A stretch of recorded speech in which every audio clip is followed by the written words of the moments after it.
So were we completely wrong in thinking that geography did not have anything to do with it? Did we remember that wrong? I still think somebody said that, and that completely convinced me to never think about it in any geographical way ever again. Didn't somebody say that? I guess they only said it in reference to the river. Maybe that was where I was wrong. They said the river might not be a river. I should have looked at that again before I was just convinced myself that it definitely was nothing geographical. But now that you mention it, they did say that when they were talking about the river, not everything else. Damn it. They were talking about the river when they said that maybe the river is not geographical, but the river is something that you should consider to be something else than a river. It seems we've managed to make it through the first day. Not so he could be seen in the study. When she muttered as though to herself, gold butterflies appeared and formed the shape of a person. Still don't get it, by the way, but okay. We mustn't let our guards down. I can't imagine we'll last through tomorrow if we simply sit around here. So as I suspected, simply saying Father's in a bad mood and refuses to come out won't be enough to deceive them completely. Indeed, it seems last year left them quite suspicious. Because of that, the toxin has expanded and is coiling itself around the study, growing ever tighter. I imagine it goes beyond mere suspicions raised last year. That's right. The toxin has grown too thick to be explained away by that alone.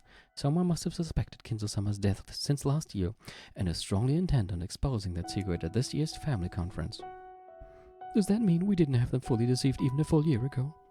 Unfortunately, it's probably best to assume that, given our current situation, the typhoon will remain here tomorrow and the boat will not come for them until the day after. In short, we must endure for another 36 hours at the very least. It may not be visible to your eyes, Natsui, but the closed room barrier sealing this room was once very firm. Tonight, however, it has been worn down almost to the point of crumbling, like dry leaves awaiting a windstorm. Now the storm is already here. Natsui-sama, I propose that we switch from the closed room barrier to something else. What do you mean by that? Are you suggesting we change our plan? That is correct. Virgilia-sama and I will reconstruct a barrier similar to last year's. In other words, we'll take Kinzo out of the study and have him tightrope walk from shadow to shadow where the toxin can't reach, just like last year. It may be dangerous, but I would like to second her proposal. Is this a joke? Do you truly intend to change the plan this far in? When one realizes they cannot withstand a siege, they must consider the option of abandoning the castle. Right now, this room is like a castle surrounded by enemy troops, with its walls about to crumble. If staying put means certain death, then you also have the option of riding out for one last stand and an honorable defeat. After all, surrender doesn't seem to be an option in this fight. I'll protect Father's secret until the very end. If it's discovered, we'll have no chance to talk our way out of it. My husband's embezzlement will be exposed to the light of day, and the Yoshidomiya family's honor will be destroyed. We must remain firm and prevent that no matter what may happen. Calm down, I understand you. Klaus's alchemy will soon yield great results. If we can just make it through this year, we'll manage. So don't get flustered. But we used this strategy precisely because we wouldn't be able to pull off the same trick as last year, right? Isn't it the height of stupidity to return to a plan you previously abandoned because it was impossible? Just what sort of plan could we hope to make at this point? Winova and I will prepare one. Leave it to us for creating illusions is what witches do. Okay? All you have to do is give us your permission, Natsuhi-sama. Teacher and Winova are quite reliable at times such as these, and the servants of the One-Winged Eagle are top-notch furniture. Once Teacher and Winova rebuild the magic we need, I imagine the servants will work hard to protect it. It still isn't too late. Let's take Kinzo out of the study and make that illusion walk around. Did you forget we chose our current strategy because we considered plans like that and couldn't find anything that would work? It would be the height of foolishness to get flustered in an emergency and carelessly throw away our primary plan. But Natsuhi-sama, as you stand there amidst the toxin, you must realize better than anyone else that we will no longer be able to outlast this siege. I propose that we try and think of another plan without changing our objective of holding the fort. In any event, as long as we can keep this room sealed, no one will be able to deny Father's existence. After all, one cannot determine the contents of a cat box that no number of people could ever hope to open. Well, that may be true, But humans are capable of defying reason. It's possible for them to eat into an airtight cat box and go inside like black ants closing in on a box of cake. Lady Bancastle's piece also worries me. It was fortunate that Erika-sama stole the show at tonight's dinner. By doing that, she created an atmosphere in which it was possible to close down the family conference for the night. If you all had returned directly to the family conference as usual, the barrier might have broken tonight. However, it also made the toxin grow even thicker. After it thickens all night, it might manage to penetrate the closed-room barrier with ease. Whether we continue to hold down the fort or not, we will not make it through tomorrow unless we prepare a new strategy and a new barrier. Lady Bancastle may have some plan for breaking the closed-room barrier. We can take that piece called Erika lightly.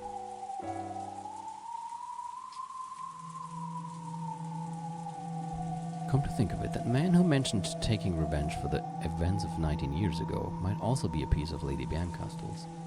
This board achieved equilibrium with 18 pieces, but now it has had 2 undesired pieces added to it. There are too many irregularities this year. Lady Bancastle is a fan of Eastern things. In shogi or Japanese chess, aren't you allowed to drop pieces in during a game? Yes, that is possible. Even the act of dropping a queen from the captured pile right in front of the enemy king is an allowable trump card in shogi. I wonder what that man who claimed to have a connection from 19 years ago is doing now. Is he already hiding somewhere on this island? That girl called Erika was able to appear by claiming to have drifted here. That man might also have landed somewhere on this island despite the typhoon, and he may be hiding somewhere now. And it's going to be hard to fully deceive the relatives any longer. Yeah, you're not in a good position right now, I guess. Why? Why have so many irregular things happened at the same time? How can you explain this nightmarish miracle of coincidence? Natsui slammed the desk hard, held her head, and cringed at the pain from her overwhelming headache. Lady Bancastle controls miracles. There's no point being surprised at irregularities or miracles when she's around. While shogi is a game in which an enemy piece might suddenly appear in front of a king, for that very reason, you build up a perfect formation that won't allow for such a weakness, artistically constructing a castle around your king. In that case, isn't holding the fort exactly what we should be doing now? Perhaps if we had a fort we could hold, but we cannot hope for such a thing now. It's difficult to corner a king with no wall to his back, and even more difficult to corner one with open spaces in all directions. Think of a mouse. You can catch a mouse that's shut in a cage. However, catching a mouse in a field is like trying to catch a cloud. Natsui-sama, please allow us to consider this option. Kinzo-sama will leave his study and wander around the mansion on a whim, avoiding the gazes of the relatives. We will think of a natural-seeming plan for this by morning. Don't you see the danger? If we're willing to consider such a dangerous option, wouldn't it be better to continue acting as though Father's in his room in a bad mood? Tomorrow the relatives will crowd around the study once again. They'll be right on the other side of that single door. When that happens, just how long do you intend to make it seem like they're having a yelling match with Kinzo-sama? It's impossible. And we must find some way to postpone that impossibility for 36 hours. If you tell me to do it, I will. I am Ushiromiya Natsui, the wife of the Ushiromiya family head. If you tell me to do that, I will act out a shouting match with Father for as many days as it takes. Even Natsui realized that she could never manage it, but she no longer saw any chance of victory from a plan that involved an illusion of Kinzo walking around. Banging on the desk several times with tears of rage streaming down her face, Natsui alternated between groaning from her headache and placing the blame on one thing after or another. It made one feel that there must be some curse that made anyone who sat in that chair act that way. This is like a game of mating shogi where you are on the defensive. In mating shogi?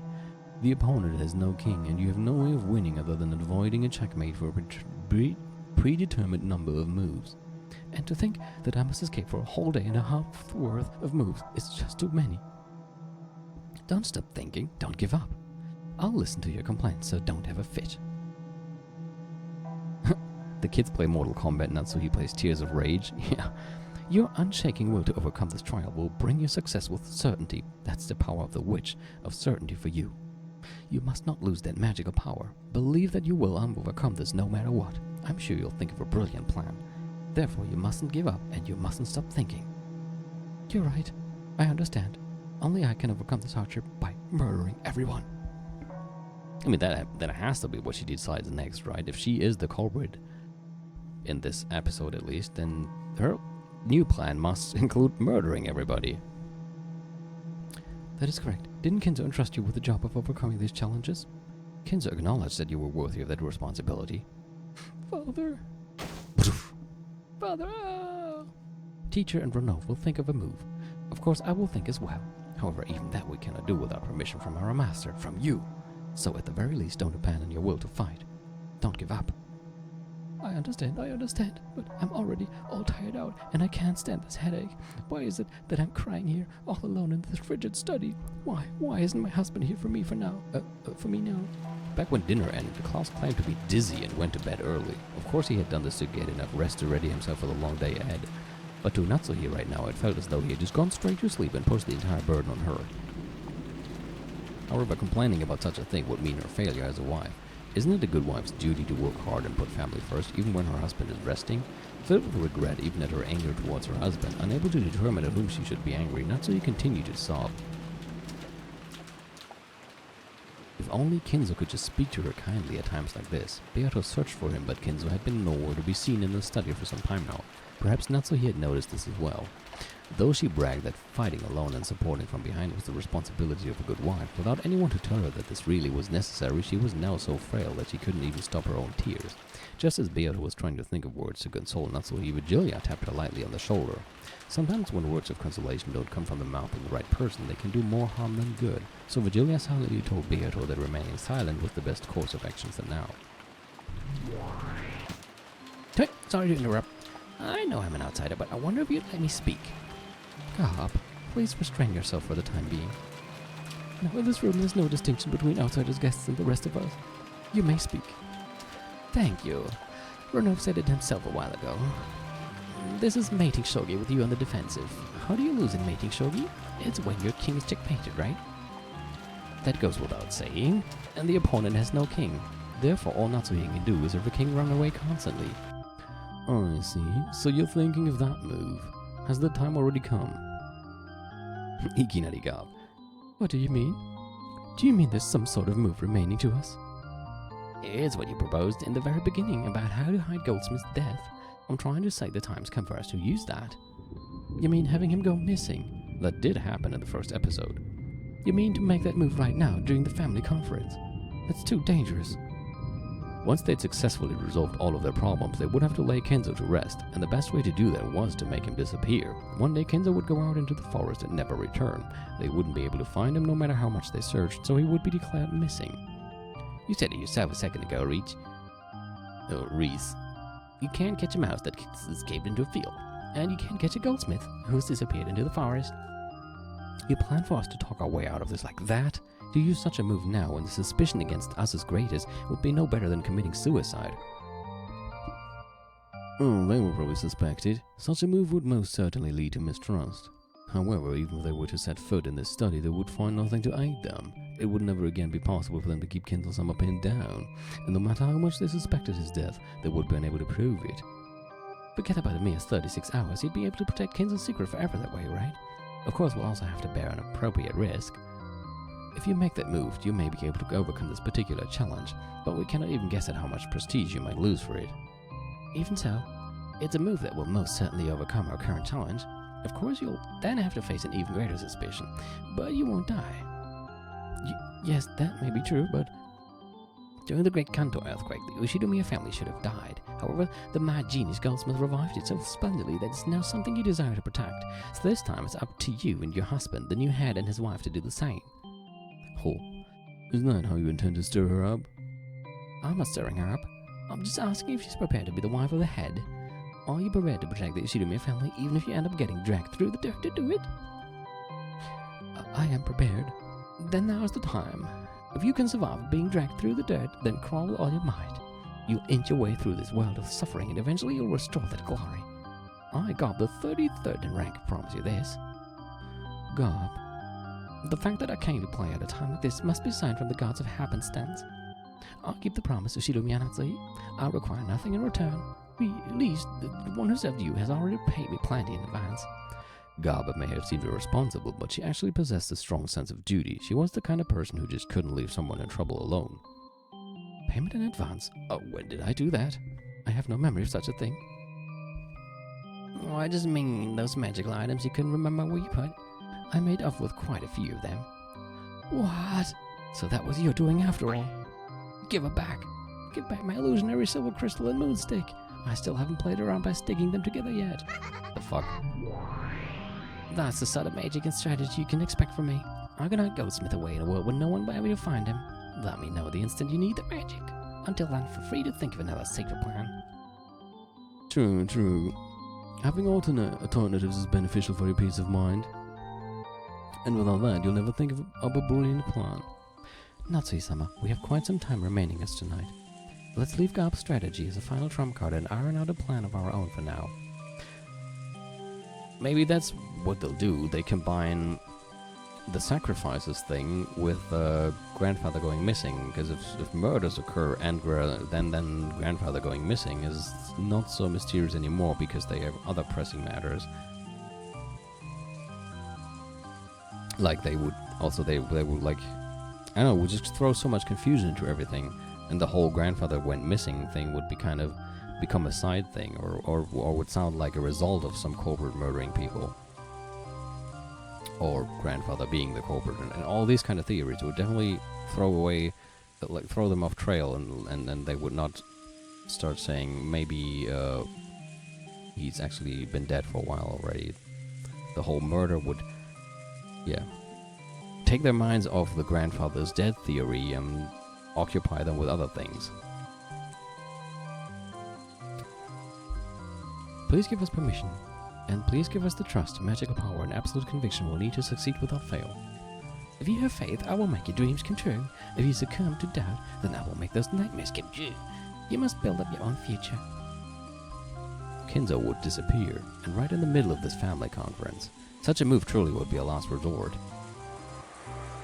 Burying this final trump card in her heart, Natsuhi decided that she would grope around for a different plan until the last second. After all, this long night has only just begun. Baron Castle and her piece had just as long to prepare as Natsuhi did.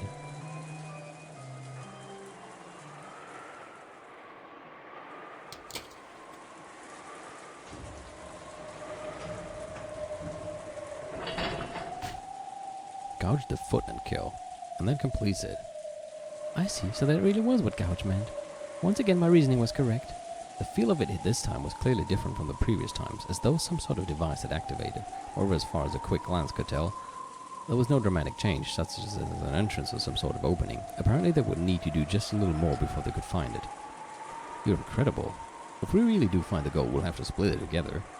Enjoying the intellectual stimulation is enough for me. The only thing I like is solving riddles. The only reward I need is proof that I was right.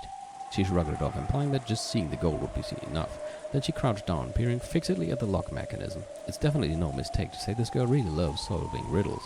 For her, treasure hunting is all about the delicious process of exposing secrets, so she has no interest whatsoever in getting the treasure for herself and becoming a billionaire. I see. Pretty cocky of you setting up a device like this. The mistake you all made was letting me on this island in the first place. Simply by the existence of the epitaph in that place, this level of reasoning is possible for Fudoro Erika. What do you think, everyone? As she said this to the now exposed contraption, she grinned. Her smile was triumphant, but it was more fully characterized by the small bit of unpleasant disdain contained within. After solving the riddle, she was probably reveling in the pleasure of having won against the one who had proposed it, and she enjoyed her ability to scoff at this person now. If we find the gold now, the successor won't be Klaus-san, but you! Huh? Well, I wonder. Isn't Klaus-san kind of arrogant? You might even call him a braggart. It'll be pretty amusing to see him lose both the gold and his position as the successor to his nephew in the course of a single night, won't it? Erika was still crouched down as she spoke, her back to Bella as she toyed around with the device. Jessica-san was her name, right? The girl who talked back to me? Yeah. She really was acting big about her father being the successor. When she wakes up tomorrow and learns that you've inherited all the gold, and that her father's no longer the successor, I wonder what kind of expression she'll have on her face. None, because she'll be fucking dead. I've got no intention of keeping that 20 billion to myself. Well, if I got even 10%, that'd be as much as I could handle. We can split the rest fairly amongst the family. I'm even less interested in being the successor. I'd be glad to let Uncle Klaus deal with that. Will you really be able to settle things that easily in the end? Well, rather than trying to make guesses about that, I imagine it'll be more fun to guess at the expression Jessica-san wears tomorrow, and what kind of sad excuses she'll try to make. You really do have a nasty personality. Oh? Couldn't you reason that out from the time you learned that I liked solving riddles? I'm an intellectual rapist who enjoys exposing things people try to hide, get it? Well, that's a horrible way of phrasing that. The same thing goes for solving the epitaph's riddle. I'll bet you wanted to expose the gold grandfather worked so hard to hide. Yes, that was my goal at first, but it changed partway through. Partway through? Change it to what? I mean Jessica-san. She butted in on my reasoning, contaminating that pure and noble time. Ever since then, I've been trying to solve the epitaph so I could teach that Jessica a lesson. Are you serious? I'll make all opponents surrender, no matter who they are. That is my sole pleasure. Do you still need me to reason out for you? Ushiromiya Jessica irritated me. That's why I wanted to put her in her place and decided to solve the epitaph. That's what led to the emotions I hold now. Can you reason out what those emotions are? This time I turned my back on her in earnest. Did I get a bit too excited by this riddle-solving game, letting her drive me on and do something terrible? That's right. It should have been possible to reason this out. If the riddle is solved, the relatives will probably freak out about who the successor should be. Dad and some others will probably push for me, the discoverer, to be the successor, and some relatives not thrilled with that prospect will probably oppose them. Despite how adamantly Erika affirmed it, it isn't written anywhere that the one who solves the riddle of the epitaph becomes the successor. Because of this, it will lead to a fight between those who acknowledge that theory and those who don't. If I reason out what will happen next, as Erika did, it'll probably lead to a messy fight between Uncle Klaus and the rest of the relatives. Now that I've solved the riddle, will Jessica admire me or curse me? I don't want to think about that now. Erika was still mumbling. Apparently, she had already started trying to reason it out. As I began to feel very bad, I vaguely gazed out into the black night.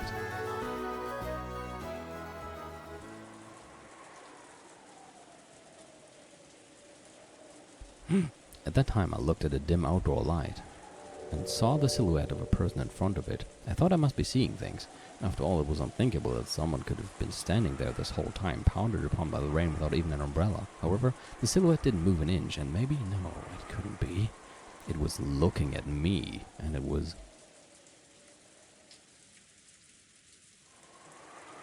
What?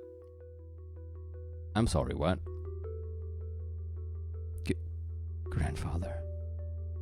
At that moment, I understood.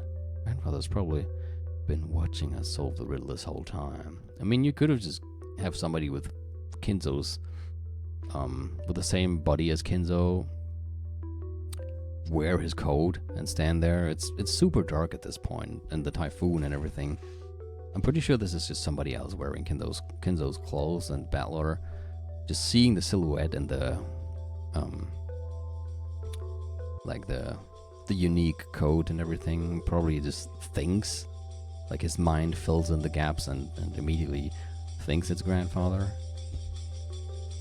And he watched as we spectacularly solved the whole thing. Without a doubt, there was a faint smile on grandfather's face. Grandfather, who had never worn anything except moody and frightening expressions, looked me in the eye and smiled at me for the first time. Hey, maybe, huh? If it's somebody else cosplaying at Kinzo, so to speak, then how does that work? But what else could it be? Almost as though he was saying how impudent, or else I never thought it would be you. However, this is still the result that grandfather's epitaph chose, so I'm sure he accepted that result. In the end, he grinned one more time.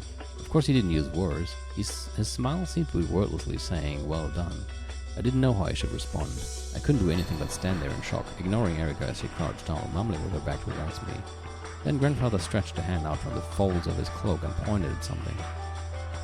When I looked in that direction, the thing he was pointing at was probably the signpost to the Golden Land. Go. I'm sure grandfather said that one word. I nodded to show that I understood. After watching that, grandfather nodded back, satisfied. Then, with a spin of his cloak, he disappeared, seeming to melt into the darkness. The expression on his face at the end was a smile that was, for the first time, truly satisfied. Are you listening, Papa-san? Did you hear my reasoning? I found it. That's the signpost to the Golden Land. Huh? Oh, it's facing a different direction than it used to. I see. So it means go that way. You've got some pretty good powers of observation. Grandfather told me about it. Huh? Kinzo-san? Where is he? I'm going. Let's have a look at what you're showing us. Just what is this Golden Land? We started to walk. The entrance to the Golden Land was right there.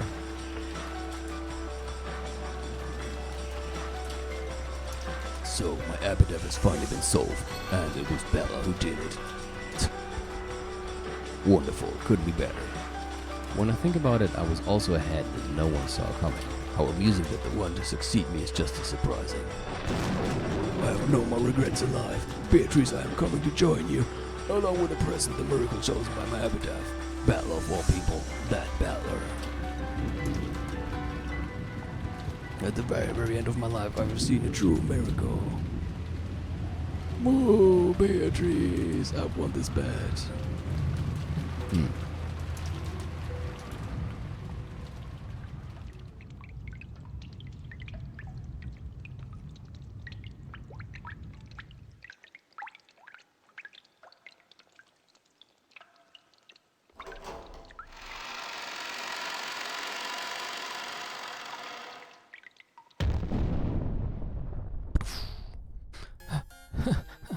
Yahoo! Except for its non-corrosive properties, there's no practical way to turn gold into money. I imagine it would take a lot of work to exchange all of this for cash. At the end of a crude underground tunnel in a VIP room so beautiful it seemed improper was a pile of gold so large that there could be no doubting its 20 billion yen worth. Erika was calm, but Bella couldn't suppress his excitement. As for which of the two was the correct reaction to show after seeing a mountain of gold, only those who saw the scene with their own eyes could say for sure. In this day and age, it's said that an average salaryman earns about 200 million yen in wages over his entire life, and this is 20 billion yen worth of gold.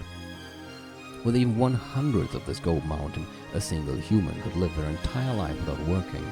What is labor? Isn't it the very point of a human's life, since a person who doesn't work cannot eat? If so, then 200 million yen is enough to make a single person's life complete.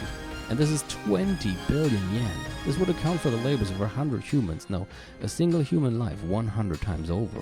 Of course, if you still wanted to work, you could. Any money you gained as a result could be used to play with. After all, you would already have enough money to live for your entire life. No, for eternity. No, wait, I mustn't keep it all to myself. I can split it up among 100 people. If I could create a world where a full 100 humans wouldn't have to work for their whole lives, just what kind of world would that be? Yeah, there's no doubt at all. This is the Golden Land. There you go. Baron Butler, magnificent. Baron Butler. Baron Butler. Magnificent. Discover the gold. Why can't I say that word today? Congrats. I had her hide the more central parts of it, but what's wrong with being just a little mean, right? Sure, do that as much as you like. I'm not interested in the micro details about what kind of riddle it was or what kind of answer it had. The important thing is that The important thing is that as a result, 10 tons of gold were discovered. The gold was discovered in the third game as well by Aunt Eva. Aunt Rosa also witnessed it. However, the two of them hadn't spoken of the gold's discovery to anyone. In other words, there was a chance that the gold's discovery was a catbox truth kept between the two of them. More specifically, it was possible the gold didn't exist and was just an illusion. However, I have finally found it. The catbox has been opened. It'll be a waste of time to do that repeated game, so I'll give you a little bonus. This mountain of gold is real. All of the ingots piled up here are real, pure gold. There are absolutely no tricks, such as replicas or fakes. Okay, got it. I'll accept that this gold exists. However, there are still some things I can't accept. Of course. You met with him, didn't you? With Kenzo. Even though Kenzo's supposedly an illusion, you met with him just a second ago, right? I guess that really was magic, wasn't it? Ridiculous. I didn't exchange any words with Grandfather. I only felt as though Grandfather and I had exchanged words. Give it a rest. The same move won't work again. In that case, your blue truth, if you please. I was probably in an excited state after solving the aRdW riddle. Then I mistook something for Grandfather. For example, maybe there was some kind of sheet or cover that had gotten caught in a dark grove of trees, which looked like Grandfather wearing a pitch-black cloak. As a result, I mistakenly thought that I had had some sort of conversation with Grandfather. Blue truth, valid. Well, I did say the exact same thing in blue. So, did it work? Where's your counter with the red truth? I have none. At least not now, okay? Okay, not now, huh? So I guess it's something different in the end. The me who let out a strange yell in front of the gold mountain was finally starting to regain his cool. Now that we found it, there's no covering it up. I vaguely considered keeping this discovery a secret. However, Erika wanted to prove that her own reasoning was correct by announcing this to everyone. She really is an intellectual rapist, just as she says. The puzzle-solving game is what's important to her, and she doesn't intend to take any responsibility for what happens after the riddle is solved. A riddle is sort of like a lock. Locks exist to be locked, and they're only significant when they're locked. Therefore, it ought to be essential to have some goal in mind when exposing such a thing. However, to this girl, the act of exposing it is itself her final goal, and she has no intention of taking responsibility for anything that happens later. Maybe the true storm to hit Rokkenjima isn't the typhoon, but her. She won't keep this discovery secret. She'll definitely announce it so she can brag about her success. Then she'll call a real storm down upon this island. I won't be able to keep this covered up. In that case, there's nothing to do but announce this fact fairly to all. I can't imagine what'll happen after that. As she grinned, Erika muttered to herself. She must have been anticipating the uproar that the relatives would soon bring about. To her, merely imagining that was far sweeter than 20 billion yen in gold. Simply by the existence of the epitaph in that place, this level of reasoning is possible for Furudo Erika. What do you think, everyone? I think you're fucking crazy, bitch. Well, it's 11 o'clock. And we just have a chapter end. I think that's perfect timing. So this is why we'll call it a night.